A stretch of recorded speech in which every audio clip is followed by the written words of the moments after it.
Hey, what's up, everybody, and welcome to another episode of the Water Bearer podcast. If this is your first time tuning in, I do a theme each season. So this season, season nine's theme is house party.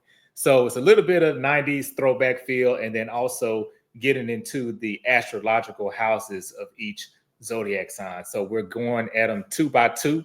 And tonight's episode is Capricorn and Scorpio. So again, welcome to the show.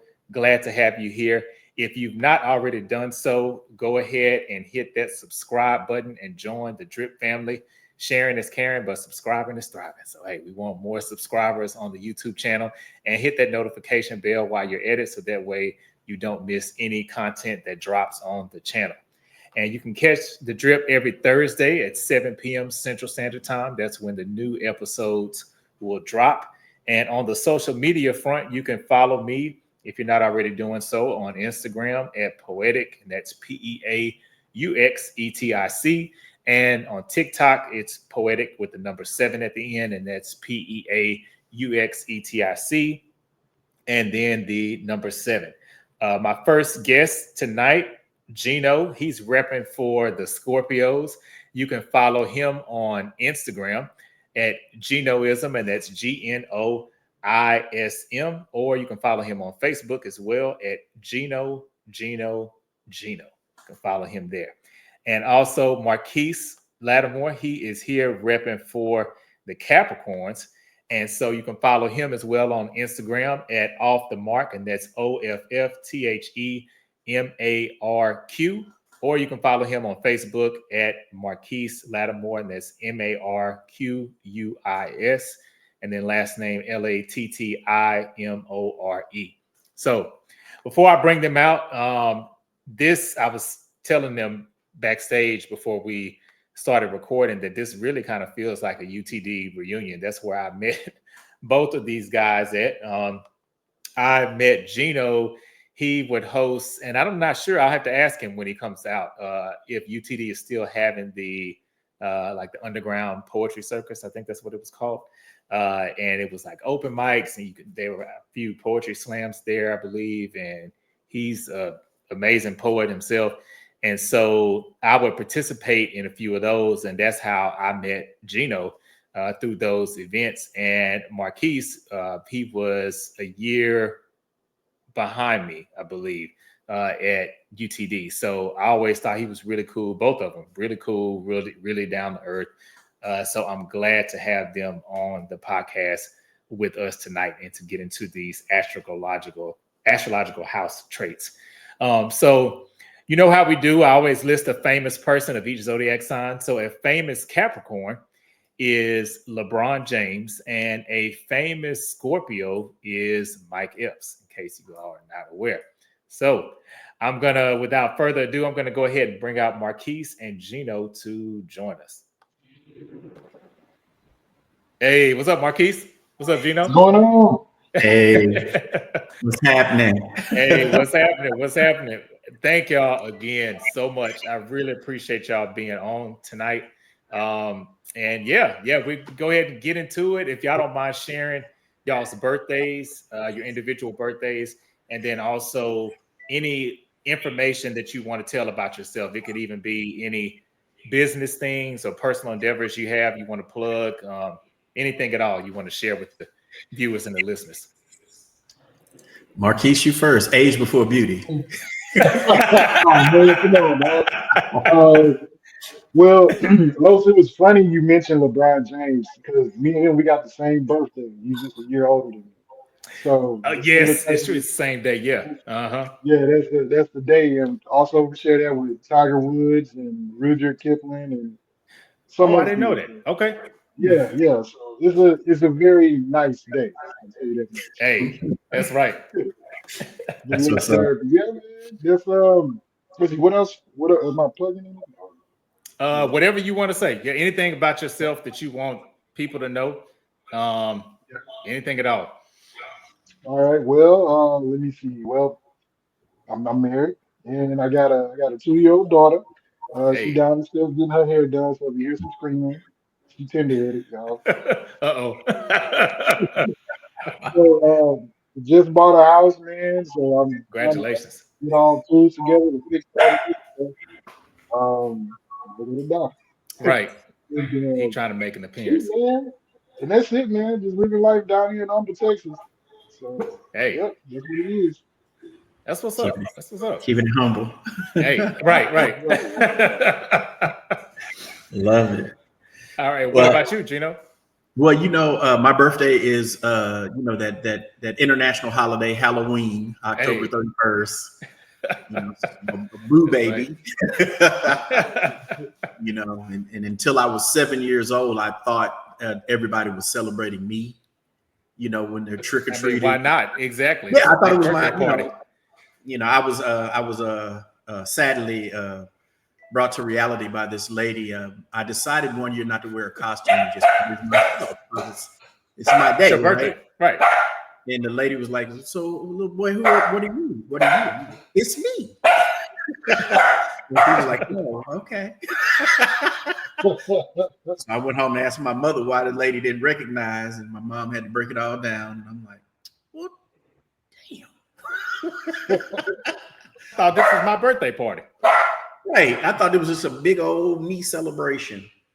But that aside, man, I am a higher ed educator. They say we can no longer call ourselves higher ed professionals. We're higher ed educators. So, Okay. I'll do that thing for you. So, and that's my career path. But I am still for the streets, and currently working on my doctoral degree. About a year That's or two awesome. from now. Thank you, brother. Wow. It's hard, brother. So a year or two from now, I will hopefully be Dr. Gino, and just take it for there. Dr. Gino, but still for the streets. Still for the streets. Hey, right. Don't forget, still for the streets. Still for the streets. Just out there, just reading books on the bus. Right. Ain't gonna do I nothing. love it. That's too funny. Okay. So, all right. So we'll go ahead and get into it. So, Gino, I'm gonna start with you. So, in your house, Scorpio is the 8th astrological house, and these are some of the traits. Now, it's interesting because when I was reading about Scorpio, and I think Halloween and your birthday really kind of embodies this. It's like this mystical moment, kind of like mysterious moment. Taboos, which is one of the things that it mentions in Scorpio's astrological house. Also, spiritual exploration, rebirth, death, intimacy, and shared resources. So, like a lot of the deep aspects of life, I feel like fall into your house. So, how do you feel? Okay, with those traits, are there any that you feel really resonate with you or stick out to you particularly? I think most of them do. Most of the things I've read on Scorpio and I've done surface study, not really deep, but they seem to be almost pretty accurate. And I feel that my birthday puts me right in the middle of I'm not near any cusp. Right. Smack dab in the middle. So, and there's some things that I feel are a little exaggerated. But, okay, like what? What would you say is exaggerated? Most people I talk to, they learn I'm a Scorpio, and it's like, like Dark Lord of the Sith kind of thing coming. I'm like, I am not that evil. I don't choose his birth. You said not that evil. But I have some curious, takes on things when it comes to the Scorpio. Like, when the death thing was brought up, I think I posted on Facebook. I usually put in my humble opinion on my Facebook post, and even though they're not opinions, it's just statements. And one of them was, I said, most people have probably been dead for several years to a decade, but they don't realize it yet. And they're living in their particular religion's hell. And it's just like, you know how I guess the Sixth Sense, where the guy didn't know he was gone on. Yes. Yeah. Okay. Perfect. Because I have that in my notes. I saw that post and I was like, wow, that is so profound and kind of scary. It made me even examine myself, like, okay, in what ways? I know you were speaking about specifically like religion in that post, but just in other ways, what ways am I not alive where I should be? But yeah, that's so. What prompted that? Was it just like a random thought, or was it anything in particular? It was random at the moment, but it's been on my mind for a while.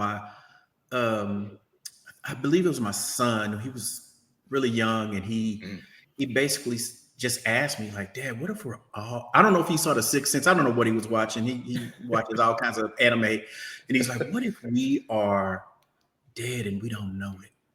And I'm like, boy, go outside and play. Asking me all these hard questions. Right. So that stuck with me, and it was kind of creepy.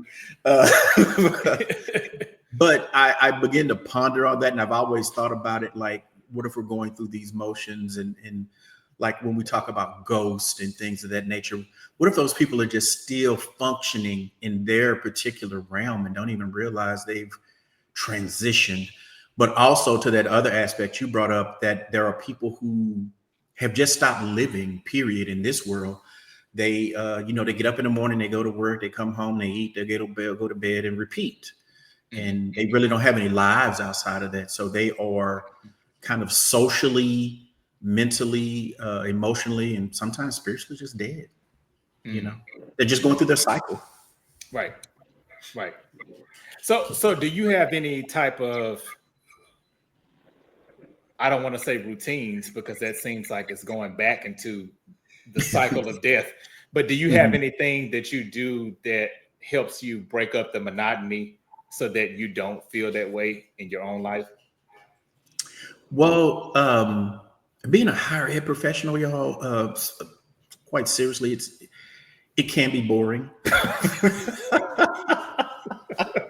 Go to class, but do your own work. right, do your own work. That's misspelled. But so at the end of the day, I was telling one of my coworkers, I'm really a creative in a higher education arena. So everything I do is from a creative aspect. So when I get those moments of being able to do creative things, it just really brightens my day. So I do a little bit of graphic art. People like me to do flyers for them, but I'm a terrible flyer maker. I just like doing the artistic aspect of it, And I'll have some art, and it's so dope to me. And they're like, well, I didn't want the flyer to look like that. Well, I'm like, go to somebody else then. This is art. I hate that. Right. And especially, and I bet you those people are probably the ones who don't even have a concept of what they want. Oh, they never, never, ever. And so I write music, lyrics, songs. I just did 2 country songs, y'all. Really? And, I'm a brother from Oak Cliff. I never imagined that I would be doing anything near country. But, and I didn't write the lyrics to be country lyrics. It's just a buddy of mine who's a guitarist, and he does folk and country. And he like, these lyrics would make a great country song. I'm like, well, arrange it and let's do it. Wow. And they're on Spotify and all those other streaming platforms. And I'm like, okay, I wrote. Wow. Okay, I'm gonna check. What are the names of the songs? One of the songs is called Truckin'. Okay. And the other is called Sitting Here. Okay. And when I was writing them, it was kind of like the poetry background. I was trying to write children's songs for adults. Oh. Okay. Marquis, you like, wait, how does this work? How does that work out? Because sitting here is just one of those things. I was strumming on a guitar one day, and it's like, sitting here, dreaming the day away. I don't want to go outside and play. I just want to dream the day away. And I was at work writing it, when I was working at UT Dallas, and I was like, I don't want to be here right now. I just want to be somewhere else. And so the day is fading away, sitting here looking at the big blue sky. I don't have answers why. You know, it's just, and that kind of cadence just led to a country song. Yeah. Wow, that's cool. So that was it. So I'll send you over to y'all the links to those and see. Yes, please do. See if I pass the mustard test. You know. Oh no. Well, that right there was good. Right. Oh wow, I love that. I love that. So do you? So one question I have for you too is, do you feel that Scorpios get an unfair reputation as far as being so mysterious and so mystical? Because in full transparency, I see Scorpios in that way, but I don't dislike it. I think it's kind of like y'all's superpower. It's like all of the Scorpios I know, they have this common quality where even if I know them really well, it feels like there's layers to them that I still don't know. I don't. It's half and half. It's like a double-edged sword. So there are some instances where it seems a little extreme and far-fetched, you know, sometimes. But I do see those aspects. I think other people see it more than I do because I'm kind of living the life of a Scorpio, you know. So we're Scorpioing. You don't realize like it's just us, you know. And then other people like, oh, that's that Scorpio in you, and I'm like, what? What did I do? Right. You What know? did I do? Right. Yeah.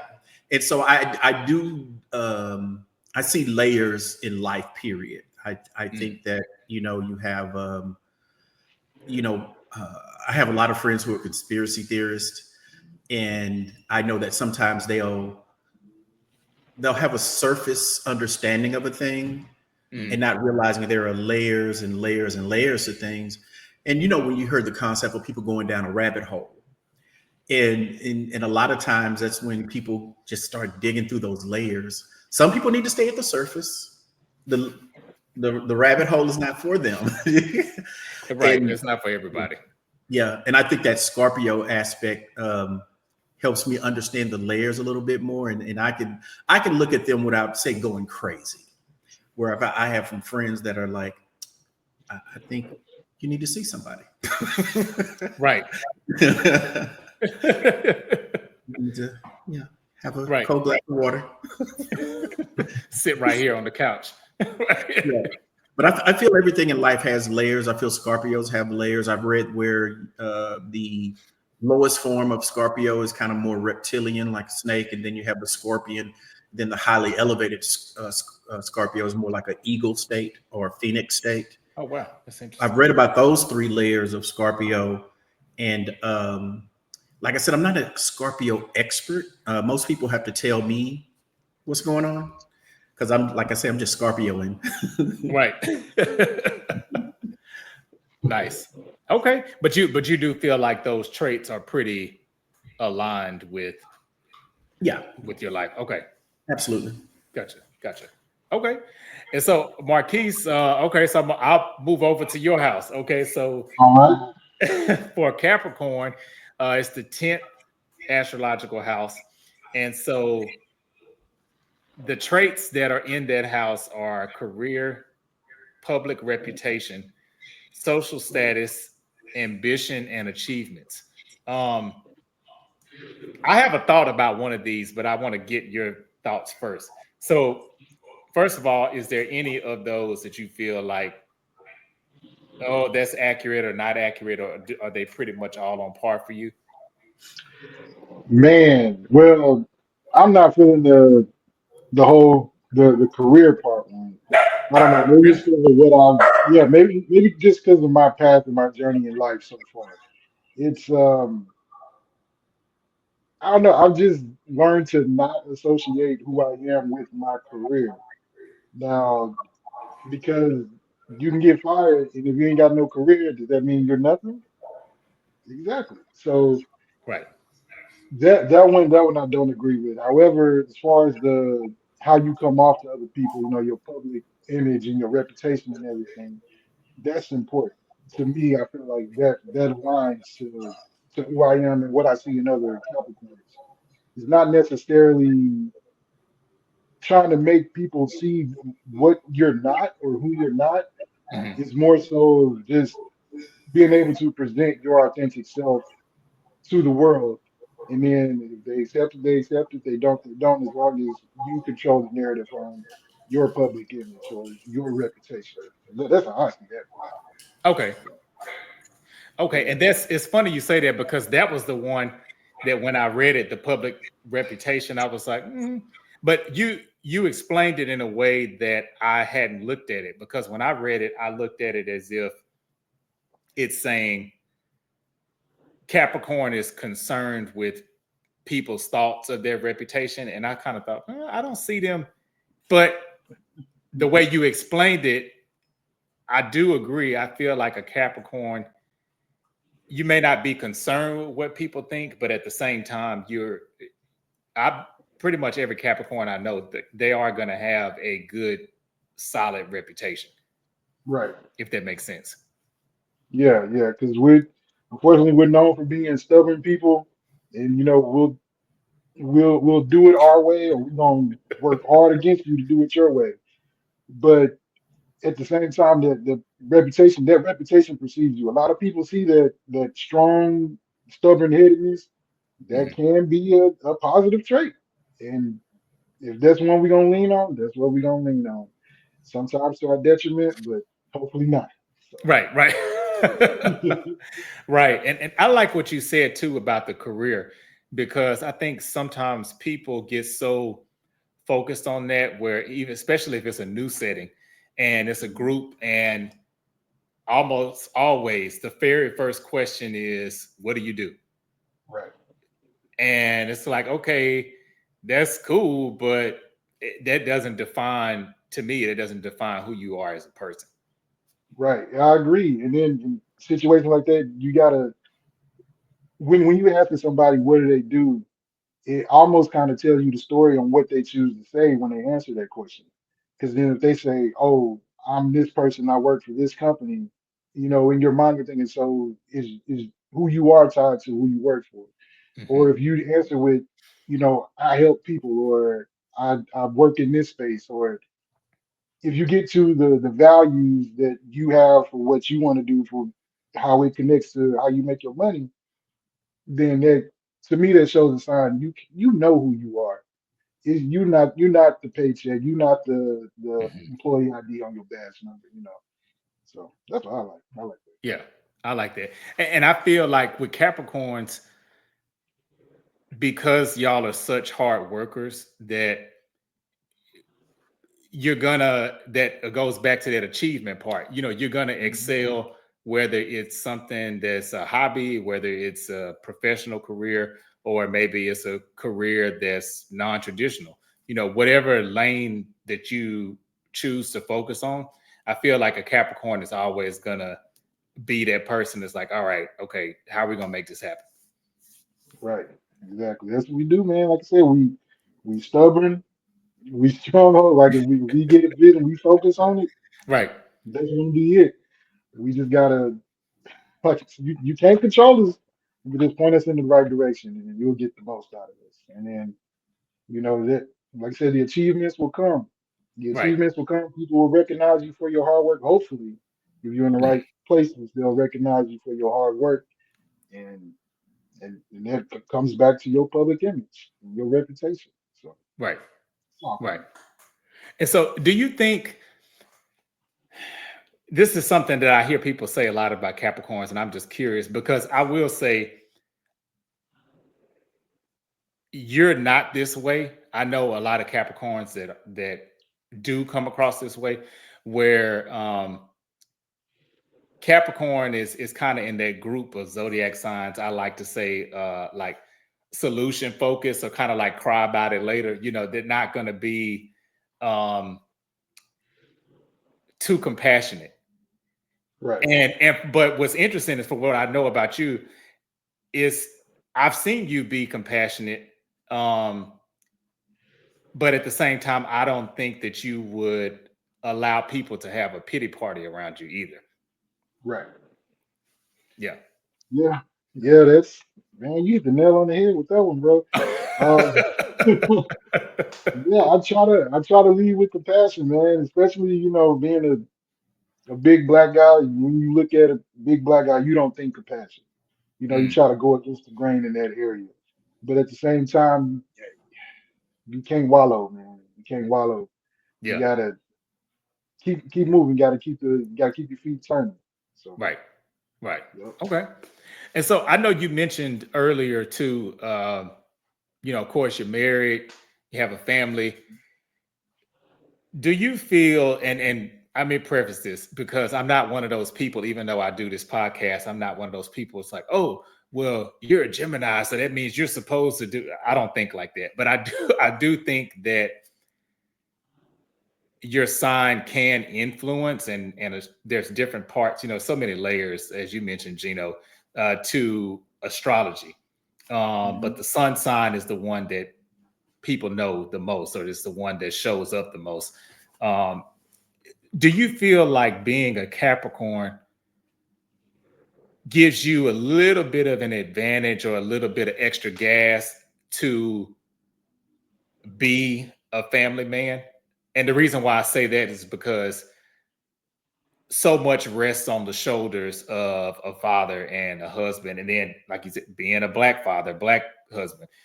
Um, do you think it maybe makes your shoulders a little bit stronger by nature because you are Capricorn? Hey, every little bit helps, man. Um, when you start looking at the astrology and you start lining up, your personal values with values that are, are ascribed to the different signs, Mhm. especially with Capricorn and being pretty much being a stronghold. It helps give you more confidence in that, hey, I'm supposed to be able to do this. It gives you that little extra boost to do what needs to be done. Um, so yeah, I mean it's not to say that other signs can't be good fathers and good husbands and Oh good yeah, for family, sure. but Right. to me it's another tool in the toolbox. It helps you get the job done. And hey, I'm gonna take advantage of it as much as I can. So Gotcha. Okay. That definitely makes sense to me. Okay. And so this is a question for both of y'all. So if I can get my dog to be quiet. I think so. Before we started recording, Gino named him a Sagittarius. So he may be, I don't know. He may be. I don't know what he is, but he needs to be quiet for a second. So but so this is the question. And I've been asking this question to everyone this season. So I'm really curious to get y'all's thoughts on this.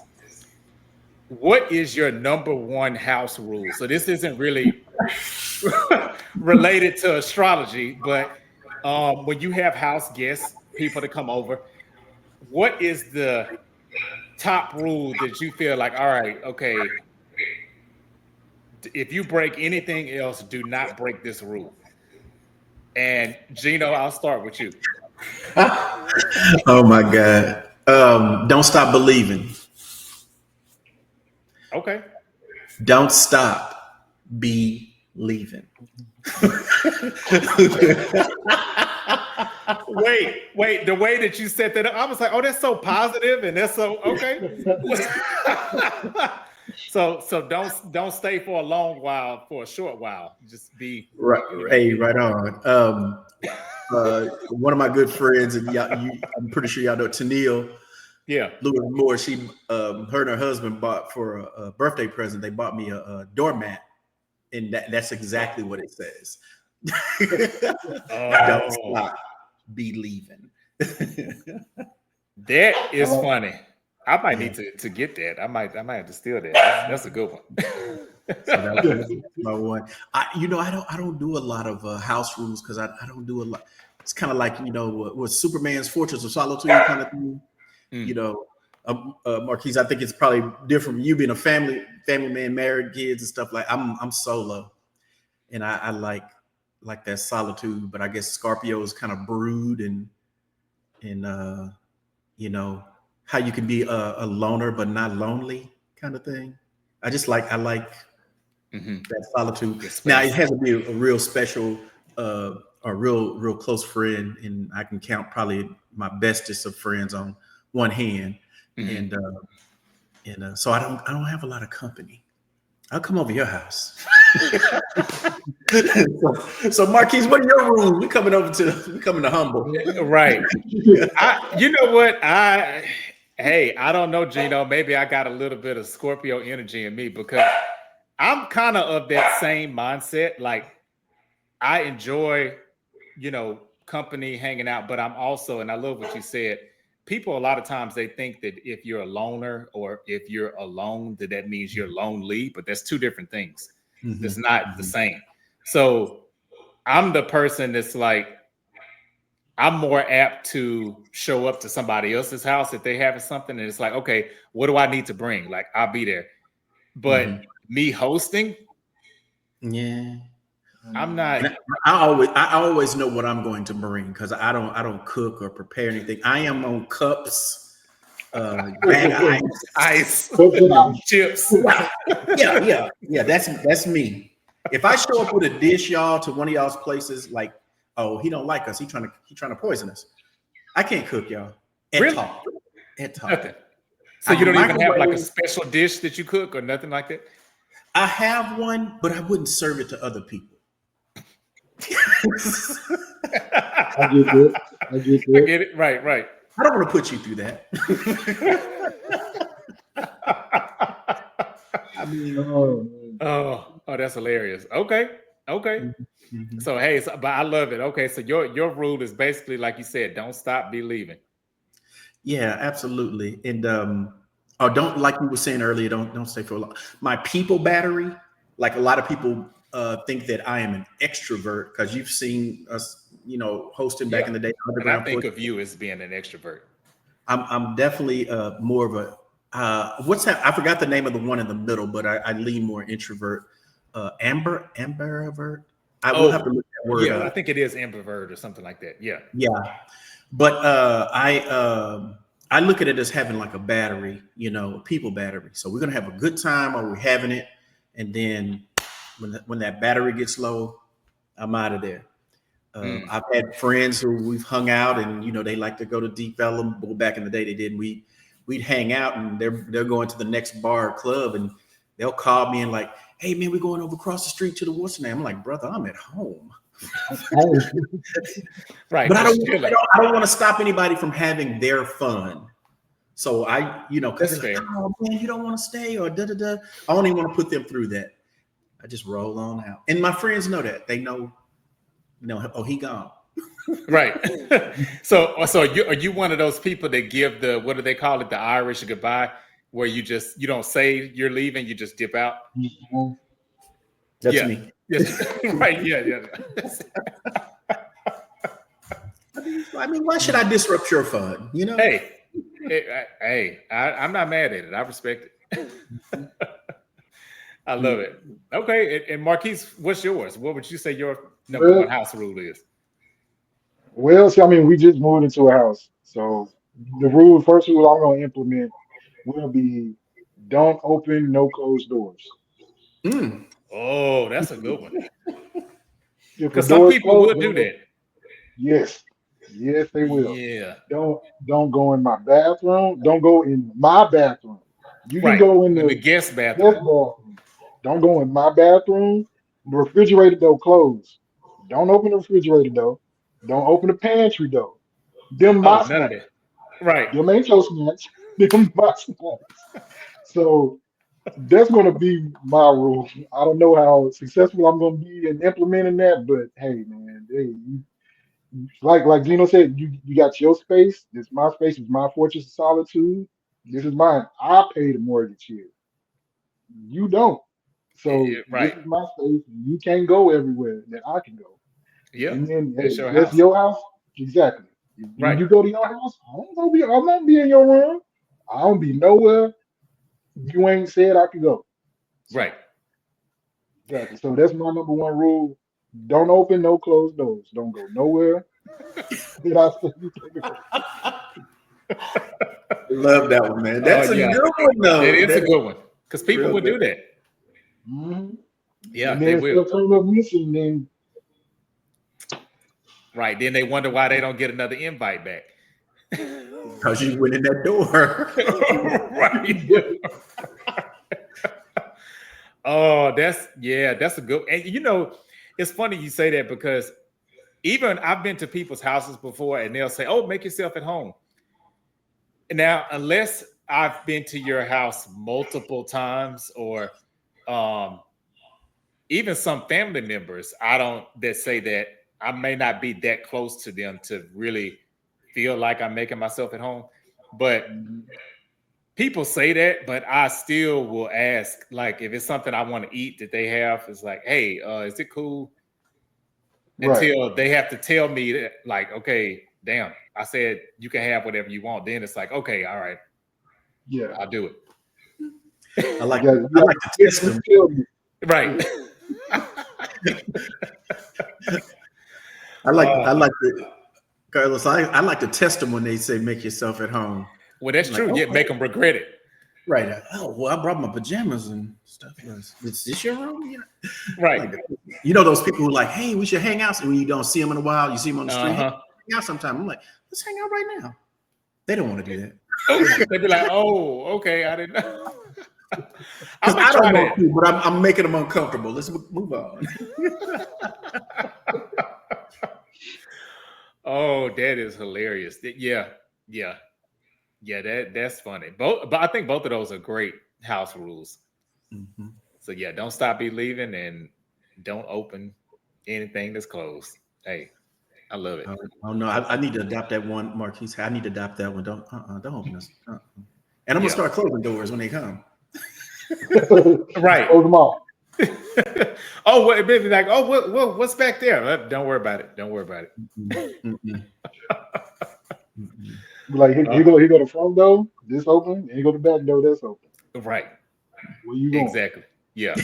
That's all you need to know. How the entrance and the exit out of that front door. That's it. Right.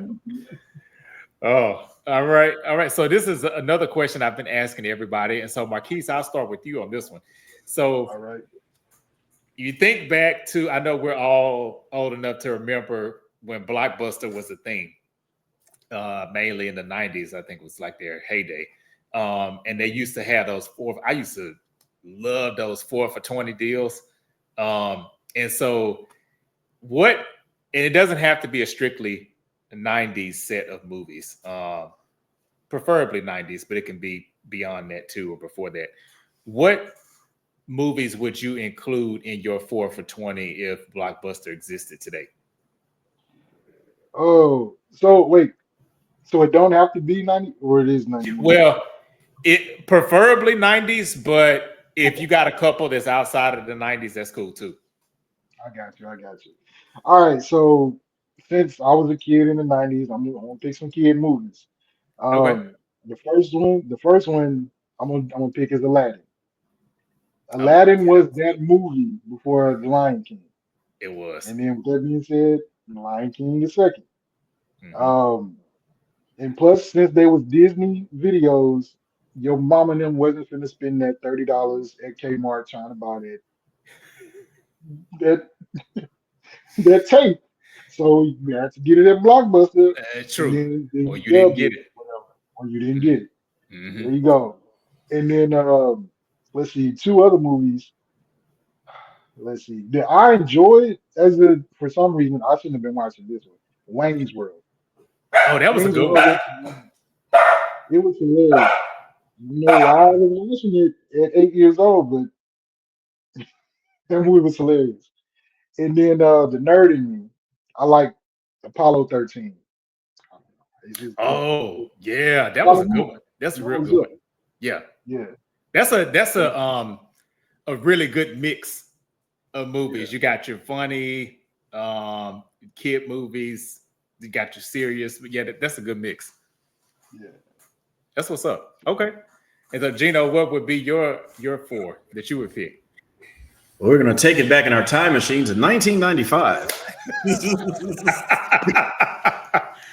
I probably got y'all by a decade or so, and so Blockbuster. Now I stayed up in Blockbuster, you know.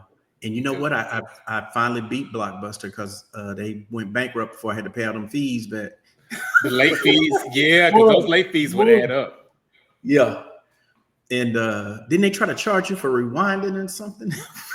Yeah, they used to have the little sticker on there. Wouldn't it say something like please be kind, rewind, or something like that? Yeah. So the four I would pick, you know, for that time period would have to be, and I wrote them down too. It's going to be Bad Boys. That was the first one. Okay, the first one. Okay. And Seven. Y'all remember Seven? Oh, I love that movie. Yeah. Yes.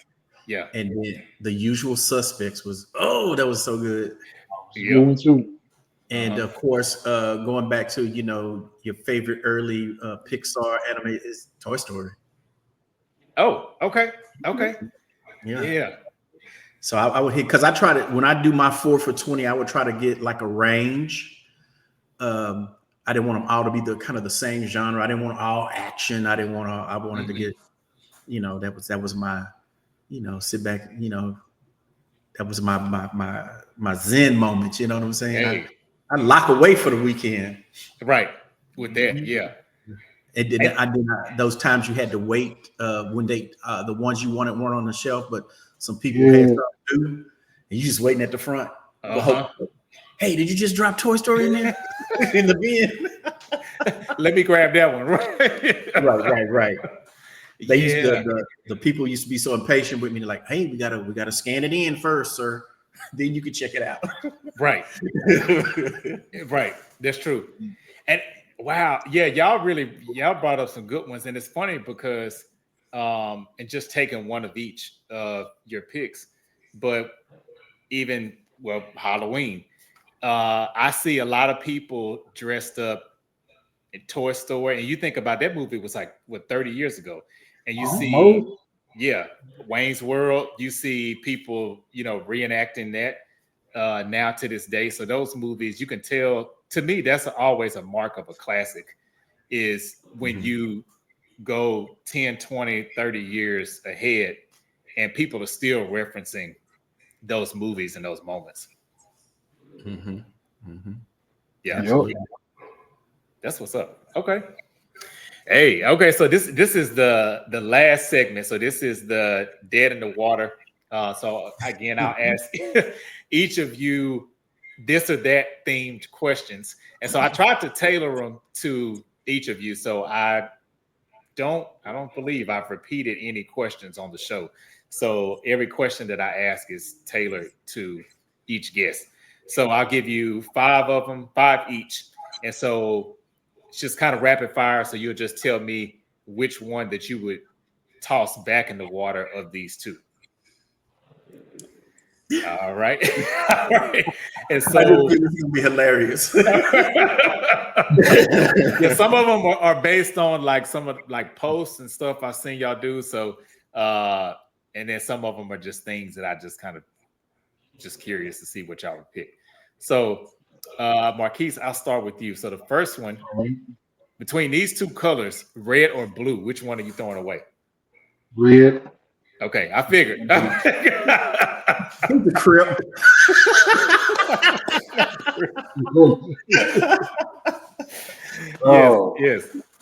Yes. Got to stay true to signal.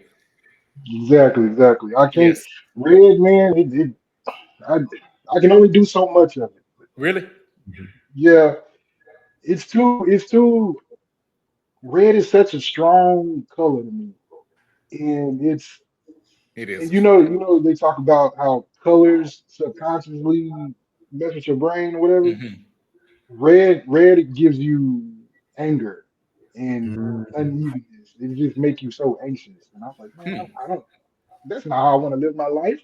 Right. On edge. And I say that, and I got this red cup right here. It's got orange juice in it though. Right. Hey. Right. Yeah. I what's funny is blue is my favorite color, and my second favorite color is red. Yes.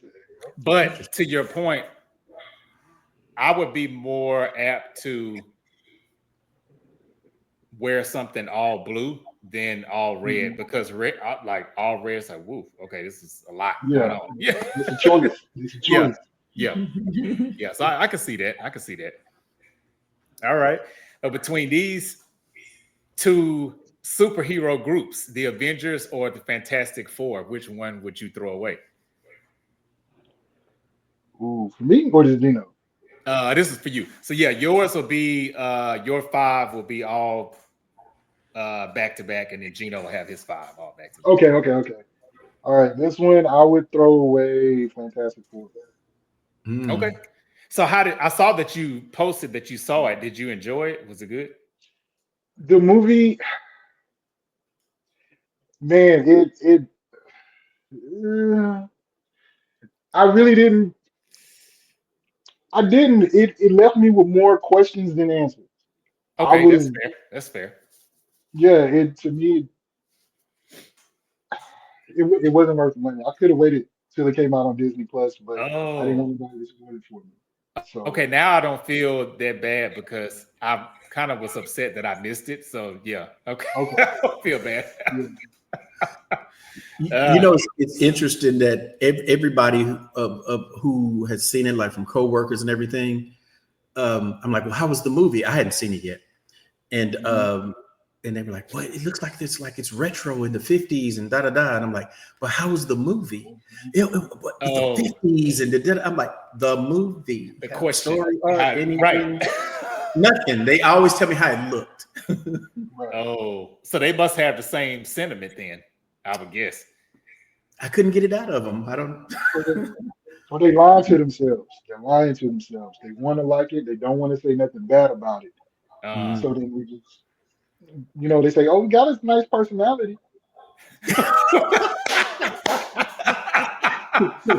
right, right. Nice shirt. Yeah.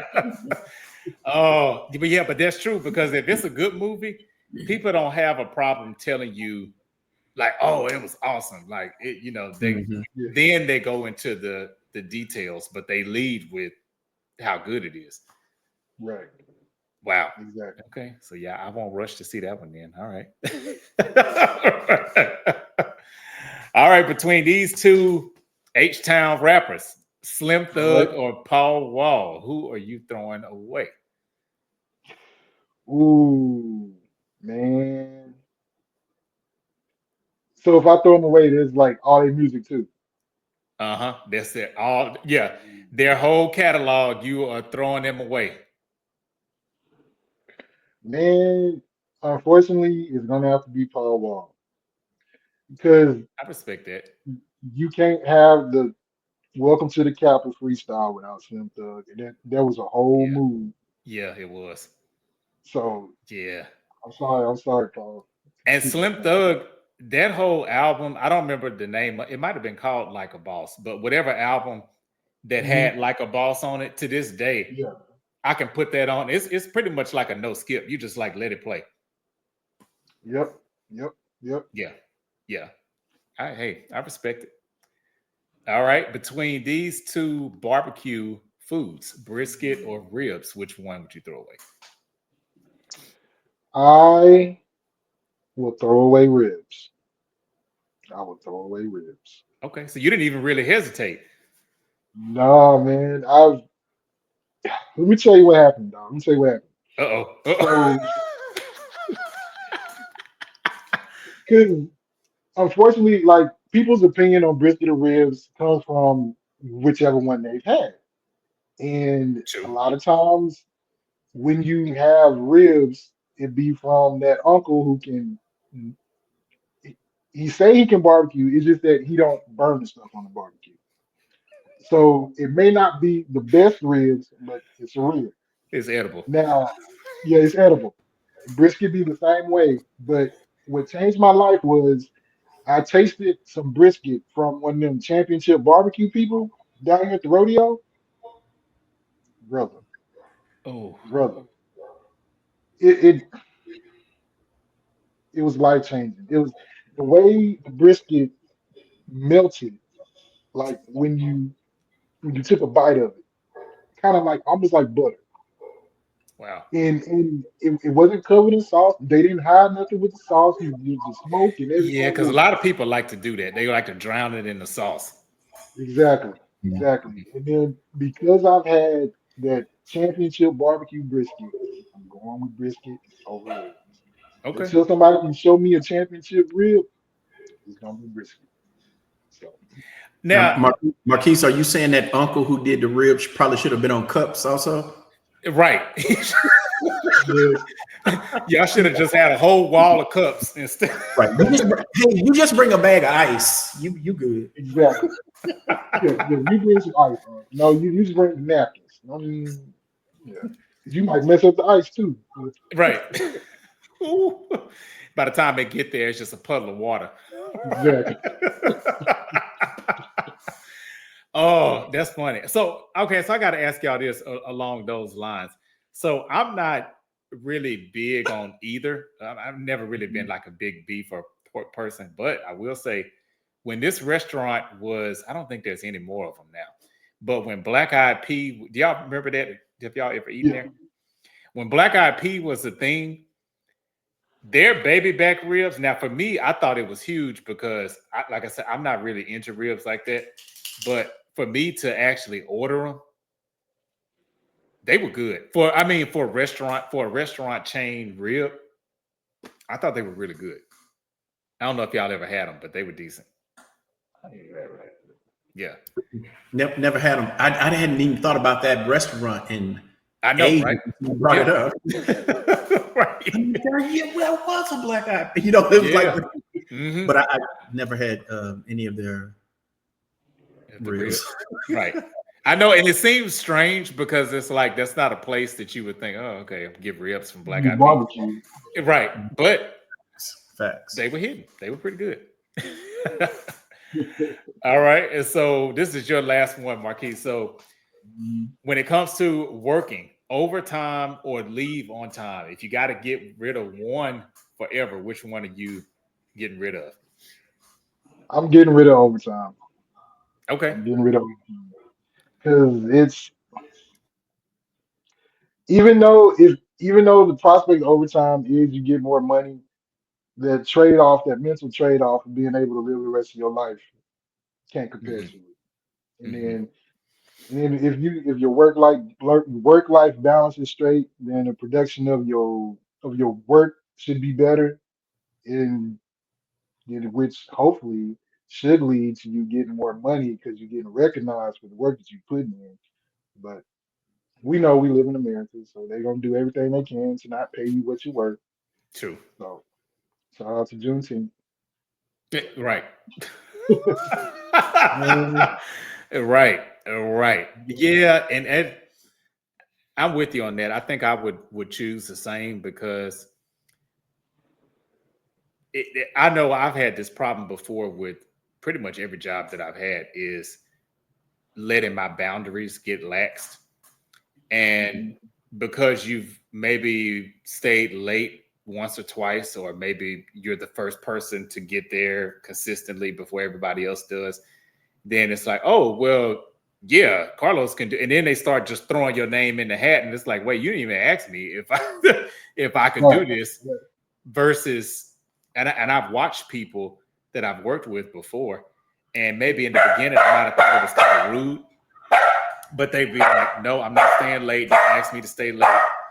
But those people, when I really look back on it, it's like they're less likely to get burned out. Mhm.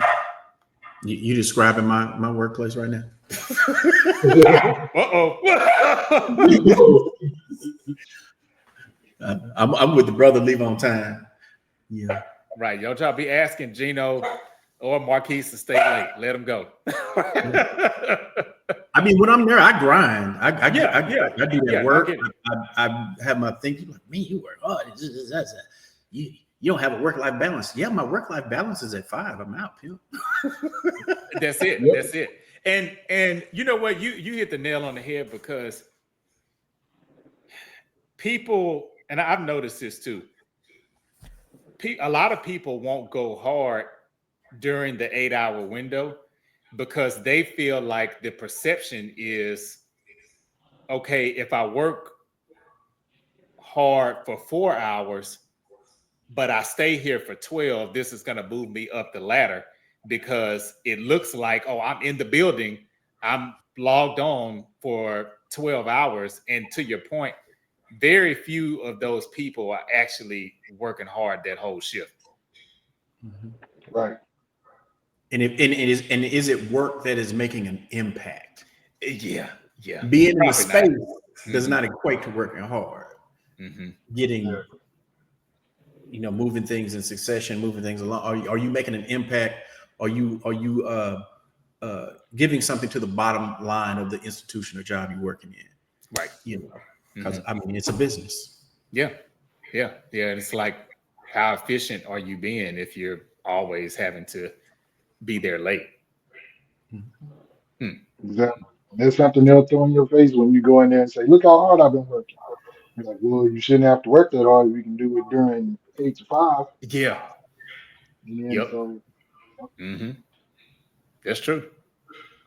Man, see that'd be a whole nother podcast right there. That's man. Okay. So Gino, so these are your 5 questions. So this first one, between these two, I'll say personality traits. I know this was something I took from a post that you made recently too. In relation to Scorpio, observance or calculation? If you had to pick one, which one would you get rid of? Probably calculation. Okay. God, I like both.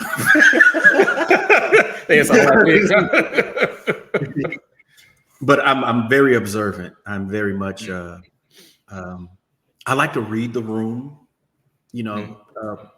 I think that's when people really try to put me in the introvert box, because I don't come in the room like, it's like, right.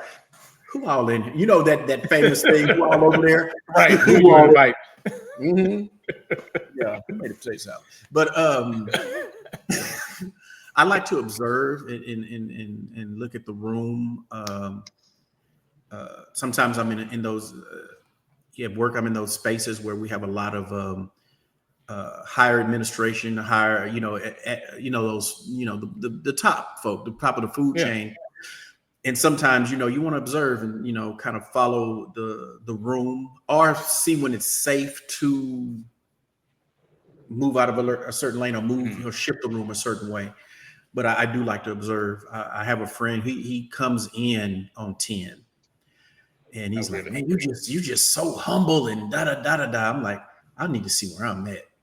I like to see. I like to know where the exits are.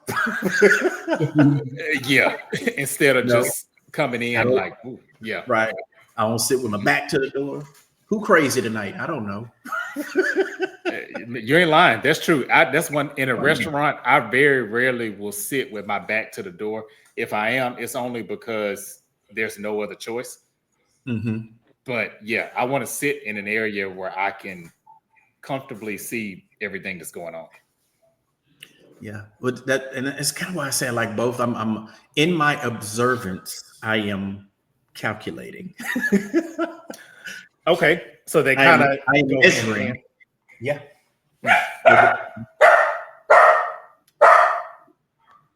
Yeah, I throw out calculation too, man. Because I'd rather just see, peep the scene, even if just for entertainment purposes. You can get the tea on, oh, such and such, she said this, and then when she said that, he looked like this, and then it's just entertainment to get the time to pass.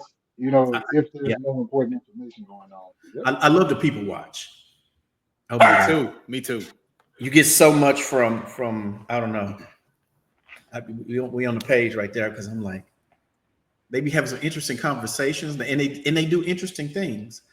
And I notice, like, certain ticks in people, and after a while I know, like, oh, Gladys from receiving, oh yeah, she's lying because her eye twitches. You've been able to pick it out now. That is true. That is, yeah, I'm with you on that. This was kind of like pre-pandemic. Whenever I would go write, especially if it was something maybe like fiction, a novel type thing, I used to love to go to Starbucks or some kind of shop, something like that, and write in that atmosphere. And it's funny because I would explain it to people and they would be like, but isn't it noisy in there? Like, even if you have your headphones, and I'm like, well, yeah, it is. But just being in that environment, like you said, picking up on, okay, Gladys got the eye twitch when she's lying, those kind of things, it gets the creative juices going, I feel like. Yeah, I mean, Starbucks is the best. After a while, you can tell who's there for coffee and who's there for dessert beverages, I call it. They just want a sweet, latte, caramel, mocha, something, and it's about that much coffee in it. Right. And this much sugar. Right. All that sugar. Like, they're not here for coffee. Right. No, not at all. They want pumpkin spice latte. That's right. Okay. So this one, I'm curious to see what your answer is going to be as it relates to poetry. Open mic or slam? Which one would you get rid of? I would oh God, I love both of those. I would get rid of slam. Okay. Why is that? Because a lot of people, when they go to slams, they're actually going for open mics. And they feel that slam will give them an opportunity to, say, express themselves, where people where poetry is therapeutic to them. But they get their hearts broken in slam because they don't understand that slam is a sport. It is not necessarily an open mic. And that's why you have scorecards, scores, judges, time penalties, all those things, all the things related to sports. And you have fouls and penalties, and you have all kinds of stuff. And so when people don't win, they take it as a personal judgment against that poem they've thrown their hearts into, and I always say, if you're looking for poetic integrity, stay away from slam. You're going to hurt yourself. Open mic is the place to be. You let it all out right there. And slam has sometimes, we all want everybody to do well with their poetry if they're your friend, and we give them the attaboys, but your friend may not be a good writer. They might not be a good poet. And slam will remind them in a harsh way. It puts you in your place real quick. Right. Yeah. Because in those observation moments, I've noticed, girl, that poem was good. I don't know why that judge gave you a 5, girl. Because when you did that at Leroy House, we said start crying, and I'm like, you is no. Oh my God. Yeah. And you know what? I've never thought of it that way, how you mentioned slam being a sport or related it to sports, but that's true. It is, because you do have penalties, time, even like your inflections. Judges, yeah, you have bouts, you have rounds. Yeah. It's I think Time Magazine once said it is the sport of spoken word. And a lot of people think that there's a such thing as slam poetry, but it is not. Slam is the arena. You could be a fighter that's quick, or hey man, you could be all those kind of things. You could be a big football player that defensive or offensive lineman, or you can be swift or wide receiver.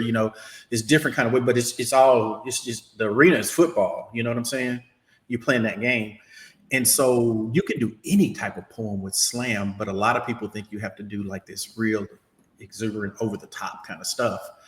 And somebody might come in there with the sweetest, softest poem in the world and kill it that night because they had that connection. And the judges like them, because the audience could be 50 people and they may think that's the best poem ever, but it's down to 5 judges and they may thought it was shit. Right. So have you ever witnessed that before in a slam setting where the judges versus the audience is like polar opposites? Absolutely. Wow. Even in the MC spiel that they give before it, they say to the judges, this is up to you. Do not be influenced by the audience. And then we say, audience, these judges don't know what the hell they're doing. Cheer on the, so we pit them against each other in a sense, like the audience don't know. Oh, the judges don't really know. The audience knows better, or vice versa. But it is in a lot of instances, I've heard some really great stuff. The judges just didn't resonate with them for whatever reason. I can see that. Wow, that's interesting. Man, you just gave us a lesson in slam. And you're right, because whenever I see, and I'm thinking even like events that I've seen in Dallas, most times it's billed as slam poetry. Yeah, and sometimes that's a misnomer, because if it doesn't have all the rules, like with any sport, you have limitations. Like if you run out of bounds, or you the referee throws a flag, there's a flag on a play because you did something. Well, that's the same thing with slam, and if people just can't stay within the confines of those parameters, they're gonna have a real hard time. Gotcha. Huh. Wow. Hey, that's definitely interesting. Okay. So between these two, this is more so, I guess you could say, how you operate, planning, things like that. Premeditated or spur of the moment? Which one would you get rid of? I tend to be an overthinker, so spur of the moment got to go. I'm premeditated. Okay. You get rid of that one. All right. Oh yeah. All right. Between these two rap groups, which one would you throw away? Salt and Pepper or De La Soul? Who you getting rid of? I would throw away Salt and Pepper. I'm sorry. Love the ladies. I do, but that was quick too. Yeah. Oh yeah. And even though I don't know her. Well, I know her husband, Spinderella. I know her husband, and so cool lady, but Salt and Pepper got to go. Yeah, I mean, I get it. They both are classic groups, but De La Soul, if I'm not mistaken, they came first, right? No, Salt and Pepper came first. Oh, they did. Okay, I don't think I realized that. Okay. Yeah, Salt and Pepper was kind of like your late '80s, mid to late '80s, and stuff like that, and then De La came right behind them, because they were. I think that what you call that golden era of hip hop, where you had like Salt and Pepper, Kid and Play, KRS One, all those people were like in that little. And then they birthed like Tribe and De La Soul and stuff like that after that. And but I mean, De La Soul were just they just had they had like this deep quirkiness to them almost, especially at first. And when I first heard them, I really didn't like them that much until I really started diving a little deeper into their lyricism and how they constructed their music. I think I was more enamored by the process and pulling these things together. But Salt and Pepper was, I felt like they found some great beats to throw behind a girl group, and I hope they wrote all this stuff. I know De La Soul wrote that. Right. Right. I can see that. Yeah, Salt and Pepper was definitely more commercial kind of group. Yeah. And I think I could be mistaken. You had to look this up in your astrology zodiac world. I think one of them was a Scorpio, but I can't remember which one. You know what? You're right. I think it's Pepper. That's the Scorpio. I think. I can't remember for sure, but I think so. Yeah. Okay. Because I remember that faintly a little bit. Huh. I don't know what day like was. Right. All Sagittarius. Right. That's it. When in doubt, Sagittarius. Oh, I love it. Okay, so this is your last one, Gino. So I know we're nearing Halloween season. So Yes. between these two and your birthday, of course, which is the bigger thing here, Twix or Reese's, between these two candies, which one would you get rid of? Oh wow, man, you got some real hard ones, right? Because I like them both for different reasons. Me too. Yeah. Wow, let's see. I would have, you know what? I'm gonna have to get rid of Twix because that Reese's is them peanut butter cups are classic.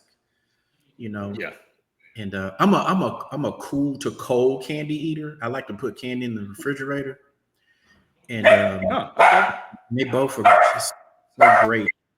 A little inside thing: if you go to Tom Thumb, they say you buy two, you get two free, and it's like Twix, Reese's, M&M's, Snickers, and stuff like that. And I always get both of those. And that, I guess there's something about the cool caramel and the cookie mix that's dope. But I'm gonna have to go with the peanut butter cups because I enjoy it. I can't lie, I enjoy both warm or cold. Good Lord. Yeah. I guess you're gonna have me up. You're gonna have me up all night. Getting some Twix and Reese's. I can see your point about the warm cold. Now I feel like for that reason alone, I would choose Reese's too, because I love a Twix, but that whatever that layer is between the caramel and the chocolate, it gets stuck in my teeth, and then I'm eating it, and I'm like doing all this, like trying to get it out. Oh yeah. Versus a Reese's, I could just eat them and just go because they just kind of melt. Yeah. And the thing about Reese's too, like if you like, in the middle of work day and you don't want to do the coffee, you need a quick like sugar fix pick me up. The peanut butter aspect of Reese's. That's true. Yeah. I'm not a big guy. I'm not a big guy for no reason. Not just said for no reason. Man, well, hey, I didn't even know about the. You just taught me something. I didn't even know about the energy aspect, but I know. It's peanut butter. That's true. Yep. And I love peanut butter by itself. I love that combo, the chocolate peanut butter. So anything that usually has that is like you can count me in for it. Have you had the Reese's peanut butter cup with where they had the grape jelly with it? Yes. What do you think about that? Did y'all like it? It was okay. I like the original better. Yeah, me too.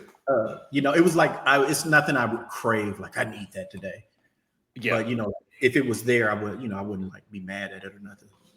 Yeah, that's kind of how I feel too. I was a little, I guess, indifferent about it.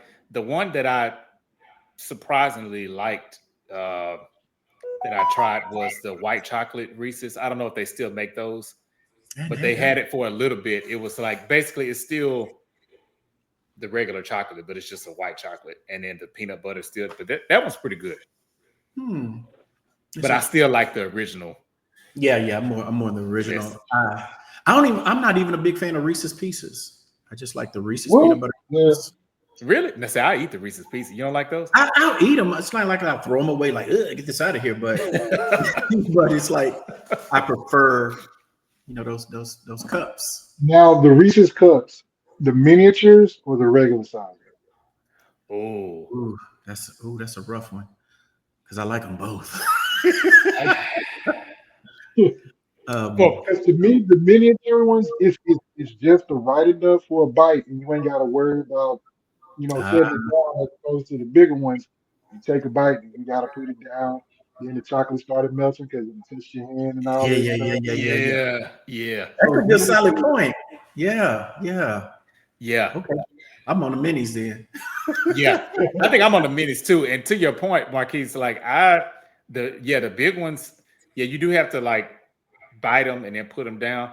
Now, the only thing that gets me in trouble with the miniatures is I'm eating like 10 of them right off the bat. Yeah. Like I'm not gonna eat one or two. And they don't need me lying and say, "Oh, let me just get a couple." No, I'm getting like 2 handfuls. Oh yeah, all day. Yeah. Well, I mean, like what? 4 of those minis is 1 cup, right? No, is my math bad? That sounds about right. Yeah. Yeah, you round up. Yeah. So eat 8 of them, and you got your 2 cups. Boom, right there. Carlos, don't be out here getting fat like me because this is bad information. No. Man, no, let me tell you, I love food. I do.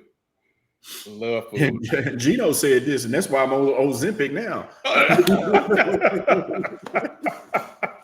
Like he said it was okay. Man. We have to preface the podcast. Well, this is not medical advice.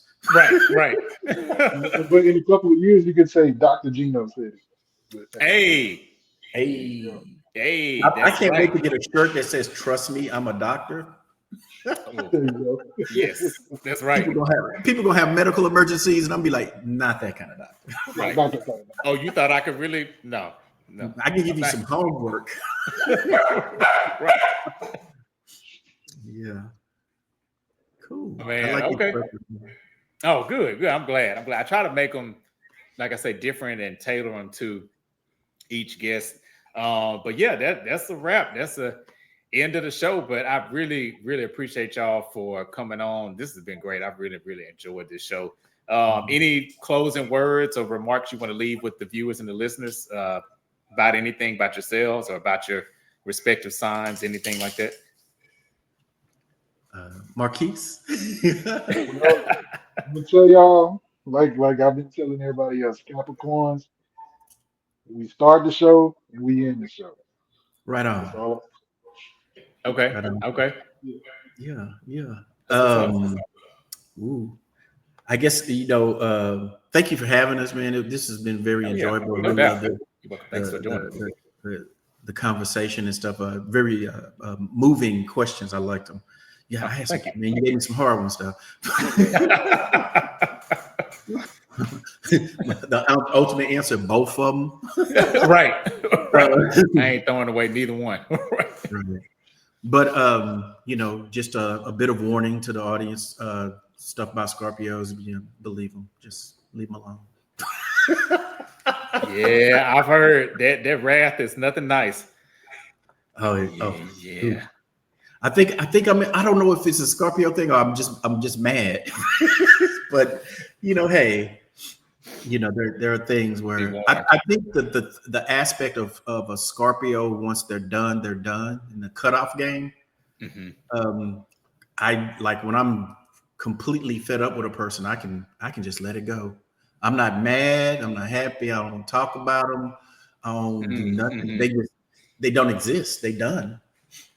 And it's I wish no evil intent or nothing. I'm just like, you know what? That's not for me. Yeah, and just walk away. Yeah. Mm-hmm. I can see that. So I've been guilty of that.